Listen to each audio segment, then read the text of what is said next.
یا ایھا الناس، اے لوگو، ان کنتم فی ریب، اگر تمہیں شک ہے، من البعث، موت کے بعد دوبارہ اٹھائے جانے کے بارے میں، فإنا خلقناکم من تراب، تو بے شک ہم نے تمہیں مٹی سے بھی تو پیدا کیا، ثم من نطفۃ، اس کے بعد نطفے سے، منی کے نطفے سے، اور یہ منی بھی جو ہے، یہ جو انسان کے جسم میں بنتی ہے، وہ اس مٹی کی خوراک کی وجہ سے بن رہی ہوتی ہے، خوراک جو انسان کھاتا ہے وہ مٹی سے آتی ہے، تو انڈائریکٹلی انسان بھی مٹی میں سے ہی بن رہا ہے۔ ثم من علقۃ، اس کے بعد علقہ، علقہ کی شکل میں تمہیں ماں کے پیٹ کے اندر رکھا، اور علقہ کی میں ایکسپلینیشن کر چکا ہوں، لیچ لائک سبسٹینس، جوک کی شکل کا ایک سبسٹانس جو کہ یوٹرس کے ساتھ چپکا ہوا تھا۔ ثم من مضغۃ، اس کے بعد بوٹی کی شکل بنا دی، اور بوٹی بھی چبائی ہوئی بوٹی، ایگزیکٹ یہ شکل ہے، اگر بوٹی چبا کے پھینکی جائے نا، اس پہ جس طریقے سے دانتوں کا امپریشن بنا ہوتا ہے نا، اس شکل کا ہوتا ہے بچہ جب کہ ایمبریونک سٹیج پہ ہوتا ہے۔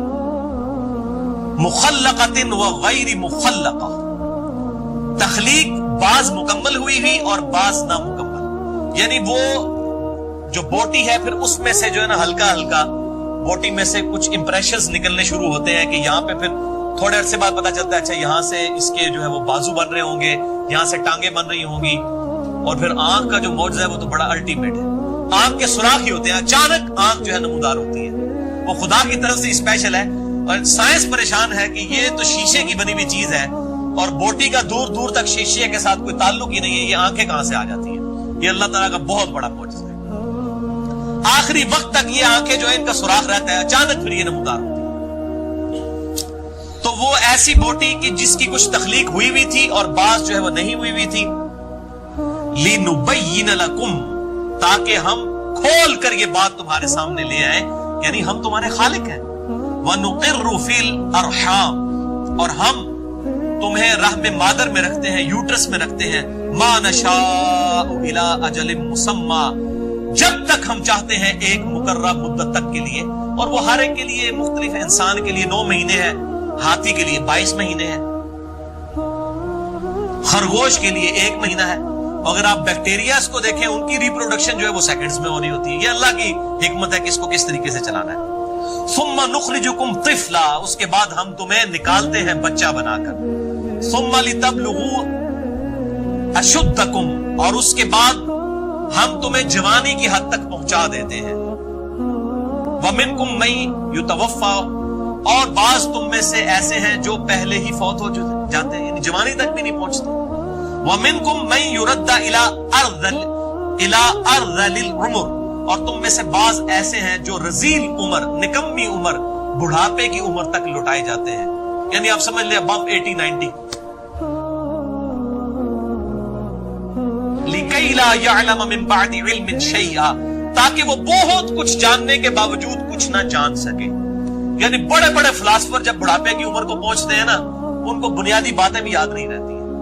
وہ لوگ جو اپنی جوانی کے اندر، یعنی دنیا میں لوگ ان کی مثالیں دیتے ہیں ان کی عقل کی اور فطانت کی، بڑھاپے میں بالکل بچوں والی حرکتیں شروع کر دیتے ہیں۔ یہ دنیا میں اللہ تعالیٰ نے کس پرسی انسان کو دکھا دی کہ انسان کتنا کمزور ہے، یعنی انسان ایسے انسان کو کہ امین احسن اسلائی صاحب کے بارے میں ڈاکٹر اسرار صاحب نے کہا، اتنے بڑے وہ فلاسفر، اتنے بڑے تھنکر اور اتنے بڑے قرآن کے مفسر، کچھ معاملات میں ہمیں اختلاف ہے لیکن بہرحال وہ غامدی صاحب اور ڈاکٹر اسرار دونوں کے استاد ہیں، قرآن کے حوالے سے ان کی خدمت اور تدبر القرآن جو ہے بہت بڑی خدمت ہے، یعنی مولانا مودودی کی تفہیم القرآن میں بھی جو کچھ چیزوں کی تشنگی تھی وہ آپ کو تدبر القرآن میں مل گئی۔ ڈاکٹر اسرار صاحب کہتے ہیں میں جب ان کو آخری وقت میں ملنے کے لیے گیا تو ان کی حالت بالکل یہی ہو چکی ہوئی تھی، اور میں حیران ہوا کہ یہ شخص جس کے پائے کا کوئی تھنکر نہیں تھا، کوئی مفسر نہیں تھا، جب میں اس سے پڑھا کرتا تھا، اور اب بالکل یہ بچوں والی حرکتیں، جب اس شخص کو انسان دیکھتا ہے نا اس حالت میں، پھر انسان کو یقین آتا ہے کہ انسان کی کوئی اوقات نہیں ہے۔ وَتَرَى الْأَرْضَ هَامِدَةً، اور تم دیکھتے ہو کہ زمین بالکل خشک ہوتی ہے، فَإِذَا أَنزَلْنَا عَلَيْهَا الْمَاءَ، اور جب ہم اس کے اوپر پانی نازل کرتے ہیں، اهْتَزَّتْ، تو وہ تر و تازہ ہو جاتی ہے، وربت، اور پھولتی ہے، وَأَنبَتَتْ اور اگاتی ہے من کل زوج بہیج رونق افروز ہر قسم کی جوڑوں کی شکل میں زمین سے چیزیں اگانا شروع کر دیتی ہے. یعنی یہ جس طریقے سے اللہ تعالیٰ نے زمین سے ان پودوں کو اگایا ہے اسی طریقے سے اللہ تعالیٰ نے ایمبریو کو ماں کے پیٹ کے اندر جو ہے وہ پورا بچہ بنایا. یہ وہ لائف سائیکل. ذَلِكَ بِأَنَّ اللَّهَ هُوَ الْحَقِّ یہ اس لیے کہ بے شک اللہ جو ہے وہ حق ہے. وَأَنَّهُ يُحْيِي الْمَوْتَى اور یہ اس لیے کہ بے شک اللہ تعالیٰ مردوں کو زندہ کرے گا. وَأَنَّهُ عَلَىٰ كُلِّ شَيْءٍ قَدِيرٌ اور یہ کہ اللہ تعالیٰ ہر چیز پر قادر ہے. اللہ تعالیٰ یہ مثالیں اس لیے بیان کر رہا ہے ہیومن لائف سائیکل کی اور پلانٹ کی کہ اللہ تعالیٰ مرنے کے بعد اس طریقے سے انسانوں کو زندہ کر لے گا. اور زندہ کرنا کس لیے ہے؟ کیا صرف یہ کوئی اگلی زندگی شروع ہونی ہے کہ ادھر بھی اس طریقے سے موجیں مارنی ہے؟ اس طریقے سے نہیں ہونا. حساب و کتاب کے بعد وہ کیا وَأَنَّ السَّاعَةَ آتِيَةٌ لَا رَيْبَ فِيهَا اور بے شک یہ کہ قیامت کے دن کی گھڑی قائم ہونے والی ہے کوئی شک نہیں اس میں. وَأَنَّ اللَّهَ يَبْعَثُ مَن فِي الْقُبُورِ اور بے شک اللہ تعالیٰ اٹھائے گا ان کو جو قبروں میں ہے. یعنی یہ ہم ساری مثالیں اس لیے بیان کر رہے ہیں کہ مردے بھی قبروں سے اٹھائے جائیں گے یعنی آخرت کی تیاری شروع کر دو. وَمِنَ النَّاسِ مَن يُجَادِلُ فِي اللَّهِ بِغَيْرِ عِلْمٍ اور لوگوں میں ایسے لوگ بھی ہیں جو بغیر علم کے اللہ تعالیٰ کے بارے میں جھگڑا کرتے ہیں. ولا ہدا اور ہدایت کے بغیر. ولا کتاب منیر اور کسی روشن کتاب کے بغیر. یعنی ہمیں سنا کے سننی جس کو میں کہتا ہوں ٹونی پڑھا کے سننی نہیں. یعنی بغیر دلیل کے اللہ تعالیٰ کے بارے میں عقائد. میں نے پچھلی دفعہ بھی بتایا تھا وہ جی دیکھیں جی وزیر اعظم تک کوئی ڈائریکٹ نہیں پہنچ سکتا پہلے کونسلر تک پہنچیں گے پھر MNA تک پھر جناب آپ ڈائریکٹ. اللہ کے لیے مثالیں بیان کرتے ہیں کوئی اس کی دلیل کوئی دلیل نہیں. اللہ تو کہتا ہے کہ وَإِذَا سَأَلَكَ عِبَادِي عَنِّي فَإِنِّي قَرِيبٌ اے نبی جب میرے بندے آپ سے میرے بارے میں پوچھیں آپ فرماؤ میں بالکل تمہارے قریب ہوں. اجیب الدعوۃ الداعی اذا دعان ہر پکارنے والے کی پکار سنتا ہوں جب وہ مجھے پکارتا ہے. فلیستجیبوا لی وليؤمنوا بی لعلهم يرشدون لیکن لوگوں کو بھی چاہیے کہ میری بات جو ہے مانے اور مجھ پر ایمان لائیں جیسا کہ ایمان لانے کا حق ہے تاکہ وہ رشد و ہدایت پا سکیں. نحن اقرب الیہ من حبل الورید ہم تمہاری رگے جان سے بھی زیادہ تمہارے قریب ہیں. اللہ کے لیے تو کوئی پروٹوکول نہیں ہے اس حوالے سے. یہ تو پوری انسانیت کا میگنا کارٹا ہے. ہر شخص اپنے رب کے ساتھ مخاطب ہو سکتا ہے اس کے لیے بیچ میں کسی چیز کی ضرورت نہیں ہے. ہاں نبی صلی اللہ علیہ وسلم اس اعتبار سے وسیلہ ہے کہ اللہ تعالیٰ تک پہنچنے کا طریقہ کیا ہے وہ آپ نے سکھایا ہے. من یطع الرسول فقد اطاع اللہ جس نے رسول اللہ کی اطاعت کی گویا اس نے اللہ کی اطاعت کی. اس اعتبار سے تو آپ وسیلہ ہیں. باقی یہ پنجابی والے وسیلے جو کئی ایک بنائے ہوئے لوگوں نے یہ ایک الگ سے چیز ہے. مسئلہ نمبر 43 ہے میرا وسیلہ اور توسل کے صحیح احکام و مسائل پہ اہل سنت پاک.com پہ. وَلَقَدْ خَلَقْنَا الْإِنسَانَ فِي سُلَالَةٍ مِّن طِينٍ اور بے شک ہم نے انسان کو پیدا کیا مٹی کے جوہر میں سے. ثُمَّ جَعَلْنَاهُ نُطْفَةً فِي قَرَارٍ مَّكِينٍ اور پھر ہم نے اس نطفے کو ایک مضبوط جگہ پر ٹھہرا دیا یعنی ووم آف دا مدر یوٹرس کے اندر رحم مادر میں. ثُمَّ خَلَقْنَا النُّطْفَةَ عَلَقَةً اس کے بعد اس نطفے کو ہم نے علقہ بنایا. فخلقنا العلقة مضغة اور پھر علقہ کو ہم نے بوٹی بنا دیا. فخلقنا المضغة عظاما اور پھر اس بوٹی سے ہم نے ہڈیاں بنائی. اب یہ ایک ایکسٹرا چیز ہے جو سورۃ الحج میں نہیں آئی تھی کہ بوٹیاں بنتی ہیں اس میں سے ہڈی بنتی ہے اور پھر فکسونا العظام لحما اور پھر ان ہڈیوں کے اوپر ہم گوشت چڑھاتے ہیں. یہ ترتیب بھی سائنس کی وجہ سے ہمیں پتہ چلی ہے اور الحمدللہ قرآن حکیم کی یہ ترتیب کو قرآن نے بھی جو بیان ہوئی تھی اس کو سائنس نے بھی جسٹیفائی کیا ہے کہ یہ اسی طریقے سے. ثم انشأناه خلقا آخر اس کے بعد تو ہم کوئی اور ہی اٹھان پر انسان کو اٹھاتے ہیں یعنی روح پھونک دیتے ہیں. اب یہ روح جو ہے یہ میڈیکلی یا فزیکلی ڈیٹیکٹ نہیں ہو سکتی. اللہ تعالیٰ بات ہے بچہ بنا دیتے ہیں ماں کے پیٹ میں لیکن پھر ہم ایک اور اٹھان بچے کو اٹھاتے ہیں. وہ ایک ایسی خاص اٹھان ہے جو تمہارے نالج میں نہیں آ سکتی وہ روح ہے. اب دیکھیں نا بندہ وینٹیلیٹر پہ چڑھا ہوتا ہے ڈاکٹر کہہ دیتے ہیں جی میڈیکلی ڈیڈ ہو چکا ہے. یار وینٹیلیٹر پہ اس کے وہ سارا خون بھی چل رہا ہے دل بھی چل رہا ہے تو ڈیڈ کیوں ہو چکا ہے؟ کیا چیز ہے بیچ میں سے نکل گئی ہے؟ روح. اور روح تیرے رب کا امر ہے. تو یہ اللہ تعالیٰ کا پھر ایک اور ہی اٹھان اٹھاتے ہیں وہ تمہارے نالج سے باہر ہے کہ وہ کیا چیز ہے. اسی چیز کا نکل جانا ہی تو موت ہے. انسان اپنی موت کو نہیں ٹال سکتا. اللہ تعالیٰ نے فرمایا نا کہ تم اپنی موت کو نہیں ٹال سکتے چاہے اپنے آپ کو مضبوط قلعوں میں بھی بند کر لو موت نہیں ٹال سکتے. اور موت ہی سب سے بڑا پرابلم ہے. واللہ اگر موت نہ ہوتی کوئی اللہ تعالیٰ کا اوبیڈینٹ نہ ہوتا یعنی میرا سب سے بڑا مسئلہ ہی موت ہے. اگر کسی شخص کو بتا دیا جائے کہ تجھے موت نہیں آنی ہے تو پھر خدا کو کس نے پوچھنا ہے, خدا کی کس نے اطاعت کرنی ہے؟ یہ موت تو سب سے بڑی تلوار ہے, کیونکہ انسان کو ڈر ہے کہ مرنے کے بعد کیا ہوگا میرے ساتھ. یہ وہ ڈر ہے جو انسان کو مجبور کرتا ہے خدا کو ماننے پر, کہ یہ پرپس فل کریشن ہے. فتبارک اللہ احسن الخالقین, تو کتنی برکت والا ہے وہ اللہ جو اتنی بہترین خلقت فرمانے والا ہے, سب سے بڑھ کر بہتر تخلیق فرمانے والا ہے. ثم انکم بعد ذلک لمیتون, اس کے بعد تم موت کا شکار ہو جاتے ہو. ثم انکم یوم القیامت تبعثون, پھر اس کے بعد قیامت والے دن تمہیں اٹھا بھی دیا جائے گا. یعنی اب تو کہتے ہیں نا کہ مر جائیں گے, مر کے بھی چین نہ پایا تو کدھر جائیں گے, یعنی مر کے بھی تو جان نہیں چھوٹ رہی نا. اللہ تعالیٰ مانتا ہے مرنے کے بعد دوبارہ تمہیں زندہ کر لیں گے, تو دوبارہ زندہ کریں گے تو کیا ہوگا, وہ اگلا ریفرنس ہے سورہ الدہر آیت نمبر 1-4. هل اتى على الانسان حين من الدهر, کیا انسان پہ زمانے میں طویل وقت ایسا نہیں گزرا, لم یکن شیئا مذکورا, کہ وہ کوئی قابل ذکر شے نہیں تھا.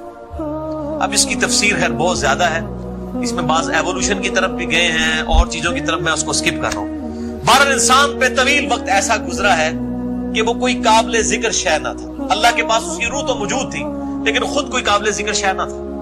انا خلقنا الانسان من نطفۃ امشاج, بے شک ہم نے انسان کو مرد اور عورت کی ملی جلی منی سے پروڈیوس کیا. نبتلیہ, تاکہ ہم انسان کو آزمائیں. فجعلناہ سمیعا بصیرا, تو ہم نے اسے سنتا اور دیکھتا کر دیا. یہ اعضاء ہم نے کس لیے دیے؟ ان السمع والبصر والفؤاد كل اولئک کان عنہ مسئولا, بے شک کان, آنکھیں اور عقل, اس کے بارے میں تمہیں پوچھا جائے گا. ان کو استعمال کر کے حق بات تک پہنچنے کی کوشش کیوں نہیں کی؟ انا ہدیناہ السبیل, بے شک ہم نے ہدایت کا راستہ واضح کر دیا ہے. اما شاکرا و اما کفورا, اب چاہے شکر گزاری کی روش اختیار کرو چاہے ناشکری کی. یہ آیت جو میں اکثر مسئلہ تقدیر میں بھی کوٹ کرتا ہوں کہ اللہ نے حق اور باطل بتا دیا, اب انسان کی مرضی حق کو قبول کرے یا باطل کو. لیکن اس کا یہ مطلب نہیں کہ جو مرضی کرتا رہے اینڈ میں بھی جو مرضی کو ہو جائے گا, اس طرح نہیں ہوگا. وہ ساتھ ہی بات آگئی, انا اعتدنا للکافرین سلاسلا, بے شک ہم نے انکار کرنے والوں کے لیے, یہ کافر پنجابی والا نہیں عربی والا, چاہے عمل سے انکار کیا, چاہے عقیدے سے انکار کیا, چاہے خدا کو ماننے سے انکار کیا, چاہے خدا کی ماننے سے انکار کیا, اس کے لیے سلاسلا, اس کے لیے ہم نے زنجیریں بنائی ہیں. واغلالا, اور طوق, وسعیرا, اور دوزخ کی آگ. ولیعوذ باللہ تعالی. تو میرے بھائیو, انسان اللہ تعالیٰ کی سب سے سیریس کریشن ہے, یہ مقصد کے لیے پیدا ہوئی ہے. افحسبتم انما خلقناکم عبثا, کیا تم نے گمان کیا کہ ہم نے تمہیں ویسے ہی پیدا کر دیا. وانکم الینا لا ترجعون, اور تمہیں مر کر ہماری طرف نہیں لوٹنا. میرے بھائیو, موت بہت بڑی دھمکی ہے, یہ انسان کو مجبور کرتی ہے. اور وہ آیت یاد رکھیں, سورۃ الاعراف آیت نمبر 179.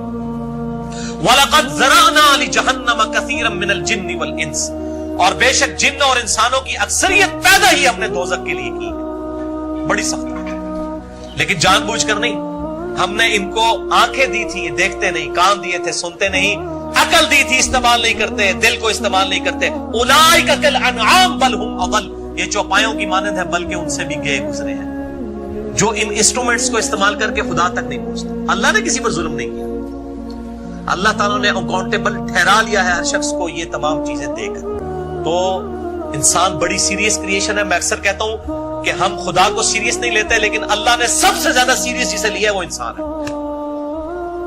یعنی اللہ نے پیغمبر بھیجے, کتابیں بھیجی, پھر ہماری جبلت کے اندر حق اور باطل کی تمیز رکھتی. آج بھی ہالی ووڈ کی فلم کے اینڈ پہ نا سچ کی جی دکھائی جاتی ہے, جھوٹ کی جو ہے وہ شکست دکھائی جاتی ہے. یعنی ہماری انسٹنکٹ میں موجود ہے کہ سچ بولنا اچھا, جھوٹ بولنا برا ہے. نبی کی تعلیمات کے بغیر ہر انسان کو پتا ہے کہ دھوکہ دینا برا اور خیر خواہی کرنا اچھا ہے. اس ہیومن انسٹنکٹ کی وجہ سے اللہ تعالیٰ کی بارگاہ میں انسان اکاؤنٹیبل ہے. تو اللہ تعالیٰ نے انسان کو بڑا سیریس لیا ہے. انسان بھی اللہ تعالیٰ کو سیریس لے لے تب بچ سکتا ہے. باقی اب وہ جو ایشو ہے وہ بڑا سخت ہے کہ اللہ تعالیٰ نے ہمیں اتنی بڑی تکلیف اور مصیبت میں ڈالا ہے, یعنی مجھ سے پوچھے بغیر مجھے پیدا کر دی. اس کا جواب پھر قرآن میں اللہ تعالیٰ نے بالکل سیدھا سیدھا جواب دیا ہے. سورۃ الانبیاء نمبر 23. لا يسأل عما يفعل وهم يسألون, اللہ کو کوئی پوچھ نہیں سکتا کہ اس نے یہ کام کیوں کیا, اور جو وہ کرتے ہیں اللہ تعالیٰ ان سے پوچھنے والے ہیں۔ بہرحال یہ مسئلہ تقدیر بڑا گمبھیر مسئلہ ہے، اور میں نے اللہ تعالیٰ کے فضل و کرم سے بڑی محنت کے ساتھ قرآن حکیم سے 50 کراس ریفرنسز لے کر 200 آیات کی روشنی میں مسئلہ تقدیر ریکارڈ کروا دیا ہے۔ 6.5 گھنٹے کے اندر میرے 4 لیکچرز ہیں، مسئلہ نمبر 103، 104A، 104B اور C، مسئلہ تقدیر اور انسان کی پیدائش کا مقصد کیا ہے، قرآن حکیم کی آیات کی روشنی